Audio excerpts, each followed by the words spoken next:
नर्मदा माता परिक्रमा करत असताना पनागर या ठिकाणी आम्ही आलोय।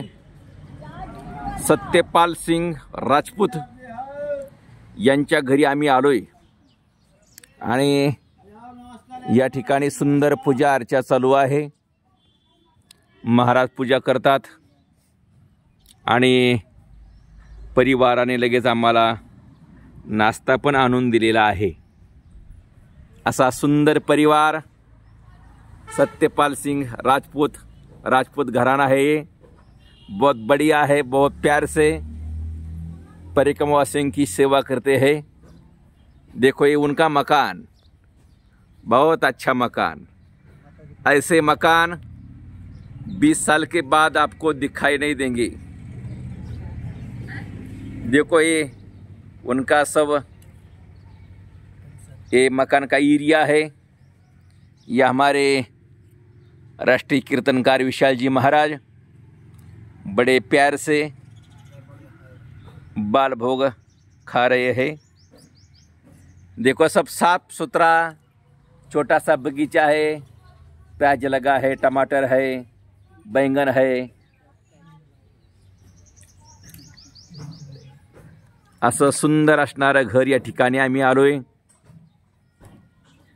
महाराजांची पूजा चालू आहे। साधारणतः 320 किलोमीटरचं अंतर आमचं ओंकारेश्वराचं राहिलेलं आहे।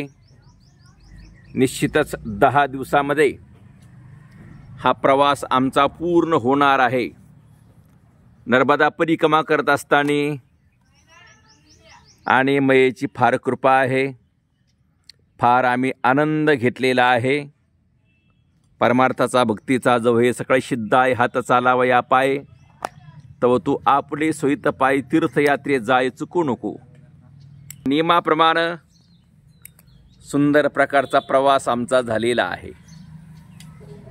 फार मोठं अंतर होतं, जवळजवळ अंदाजे 3700 किलोमीटरचा हा प्रवास आहे आणि साधारणतः 108 दिवसाचं टार्गेट आम्ही धरलं होतं, परंतु साधारणतः 101 दिवसात किंवा 103 दिवसामध्ये आमचं हे अंतर पूर्ण होत आहे। त्यामुळे अशी सुंदर परिक्रमा आमची या ठिकाणी होत आहे। मध्यंतरी आम्हाला भेटण्याकरता हरिभक्त परायण परम आदरणीय भगवानजी महाराज जंगले शास्त्री, परम आदरणीय रामायणाचार्य नंदकिशोर महाराज खरात, परम आदरणीय ऋषिकेशजी महाराज गोंधवणीकर, परम आदरणीय हरी महाराज वाकचौरे, त्याचप्रमाणे राजेंद्र महाराज असते शिरसगावकर हे मंडळीसुद्धा आम्हाला भेटण्याकरता आले नेमावर। आणि आता 10 दिवसाचा प्रवास बाकी आहे। साधारणतः 2 मार्चला प्रवास पूर्ण होणार आहे।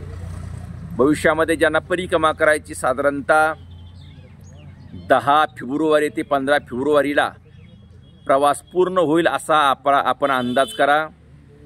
बघा फार ऊन पडतंय, त्याच्याकरता 10 फेब्रुवारी ते 15 फेब्रुवारीपर्यंत प्रवास पूर्ण होईल अशा अंदाजाने आपण परिक्रमा त्या ठिकाणी करावी। धन्यवाद।